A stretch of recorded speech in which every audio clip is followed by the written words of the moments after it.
Students welcome to the lecture number 16 of theory of automata. और हमारा जो lecture 16 है वो होगा नॉन डिटर्मिनिस्टिक फाइनाइट ऑटोमेटा यानी कि एनएफए पे।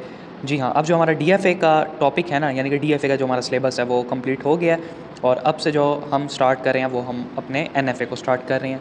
ठीक है, देखें ये जो लेक्चर है ये हमारा इंट्रोडक्शन है एनएफए का, यानी कि मैं इसमें सिर्फ आपको एक शॉर्ट सा इंट्रोडक्शन दे रहा हूँ कि एनएफए क्या होता है। जो हमारा नेक्स्ट लेक्चर होगा ना, लेक्चर नंबर 17, उसमें हम एनएफए के मज़ीद आगे जो कॉन्सेप्ट्स हैं उनको देखेंगे। यानी कि जो लेक्चर 17 होगा उसमें मैं आपको एनएफए से डीएफए में कन्वर्जन करना सिखाऊंगा।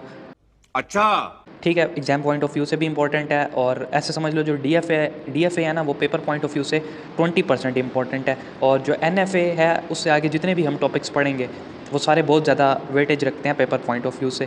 और पंजाब यूनिवर्सिटी है उसका तो आपको पहले ही पता है फिर पेपर कैसे आता होता है। और अगर कोई और यूनिवर्सिटी है, कॉलेज है या कंपेटिटिव एग्ज़ाम की आप तैयारी कर रहे हो, किसी भी चीज़ की तैयारी कर रहे हो, तो उसके अंदर एनएफए से क्वेश्चन ज़रूर आता होता है। जोर जोर से बोल के लोगों को स्कीमें बता दे। ठीक है, अब एनएफए क्या होता है? NFA is a generalisation of DFA. हमारे पास जो नॉन डिटर्मिनिस्टिक फाइनाइट ऑटोमेटा होता है वो जनरलाइज्ड फॉर्म होती है डीएफए की। यानी कि एक हमने डीएफए की जनरलाइज्ड फॉर्म पढ़ी थी जो कि थी ट्रांजिशन ग्राफ। अब हम जो एक जनरलाइज्ड फॉर्म एक और पढ़ेंगे वो होगी नॉन डिटर्मिनिस्टिक फाइनाइट ऑटोमेटा वाली। ठीक है, it means every DFA is an NFA. अब मैंने आपको एक चीज़ बताई थी कि जो डीएफए होता है वो ट्रांजिशन ग्राफ, उस जो लैंग्वेज डीएफए को एक्सेप्ट करती है वो ट्रांजिशन ग्राफ को भी एक्सेप्ट करती है, जीटीजी को भी एक्सेप्ट करती है, एनएफए को भी एक्सेप्ट करती है। यानी कि हम फॉरवर्ड जो है वो चल सकते हैं, लेकिन इसका जो रिवर्स है ना वो पॉसिबल नहीं है। बट इट्स रिवर्स में नॉट बी पॉसिबल। इसका मतलब ये है कि अगर डीएफए से आप एनएफए बना रहे हो वो तो ठीक है, लेकिन आप एनएफए से जो डीएफए बना रहे हो वो नहीं बना सकते। अब वो कैसे बनेगा? क्योंकि हमने लेक्चर 17 में यही करना है ना, तो उसमें मैं आपको रूल्स बताऊंगा किस तरीके से हम एनएफए को डीएफए में कन्वर्ट कर सकते हैं। हाउएवर एनएफए में हैव एडिशनल फीचर्स। एनएफए जो होता है उसके पास थोड़े से एडिशनल फीचर्स होते हैं एज़ कम्पेयर टू डीएफए। अब यानी कि आपको पता है डीएफए कितना कम्प्लेक्स था, हमें एम्प्टी ट्रांजिशंस को कवर करना पड़ता था और जो जो चीज़ें थी हमें वो सारी देखनी पड़ती थी। लेकिन एनएफए जो है वो इसमें फीचर्स जो हैं वो एडिशनल है। अब वो कौन कौन से हैं वो हम टाइम के साथ आगे देखते रहेंगे। NFA is also like a TG. It is a type of TG with a unique initial state having single alphabet transition on edge. अब एनएफए जो है ना वो बिल्कुल ट्रांजिशन ग्राफ की तरह है, क्योंकि ये जनरलाइजेशन फॉर्म है और जनरलाइज्ड फॉर्म हमारे पास एक ट्रांजिशन ग्राफ भी थी। तो हम कह सकते हैं जो एनएफए है वो हमारे पास एक ट्रांजिशन ग्राफ की ही तरह का होता है। और ये ट्रांजिशन ग्राफ की ऐसी टाइप है जो जिसकी जो स्टार्ट स्टेट होती है वो यूनिक होती है। अब यूनिक कैसे होती है इसकी इनिशियल स्टेट, ये हम आगे जब मज़ीद आगे कॉन्सेप्ट सीखेंगे ना इसके एनएफए के, उसमें आपको मैं बताऊँगा। और एक इंपॉर्टेंट चीज़ वो ये कि जो एनएफए है उसके अंदर जो हम ट्रांजिशन करते हैं वो सिंगल अल्फ़ाबेट्स की फॉर्म में करते हैं। ठीक है, एज का मतलब होता है ये वाली ट्रांजिशन लाइन।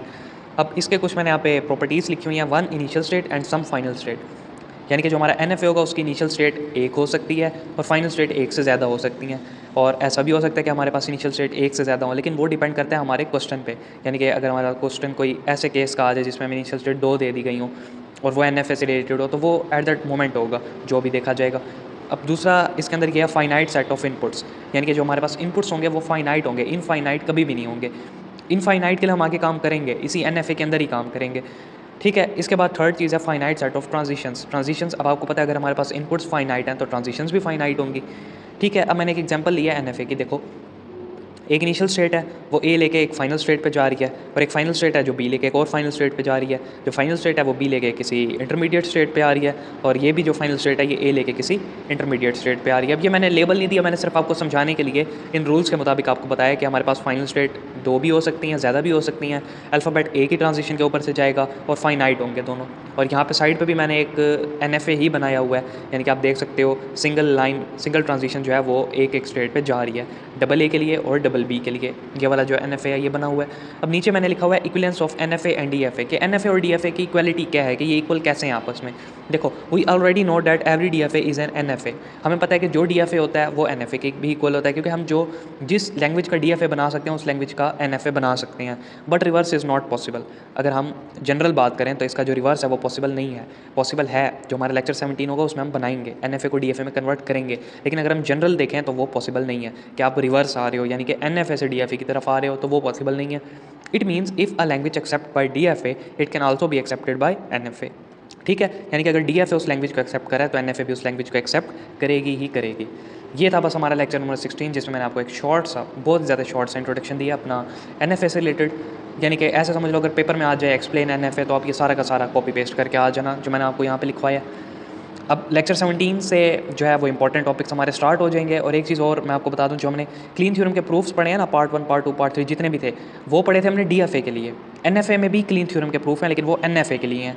जो हमने पहले लेक्चर नंबर 15 तक पढ़े हैं वो हमने पढ़े थे क्लीन थ्योरम के प्रूफ डीएफए से रिलेटेड। मैं आपको जब हम क्लीन थ्योरम के प्रूफ एनएफए वाले करेंगे उसमें भी मैं आपको बताऊंगा कि जो एनएफए वाले हैं वो क्या होते हैं और डीएफए वाले अलग से क्या होते हैं। चल झूठा। ठीक है स्टूडेंट, अगर आपको कोर्स मेरा अच्छा लगा है तो प्लीज़ सब्सक्राइब कर दें चैनल को और लाइक भी करें वीडियो को। और अगर कोई चीज़ नहीं समझ आती तो आप कमेंट में पूछ सकते हैं। अच्छा। Thank you so much.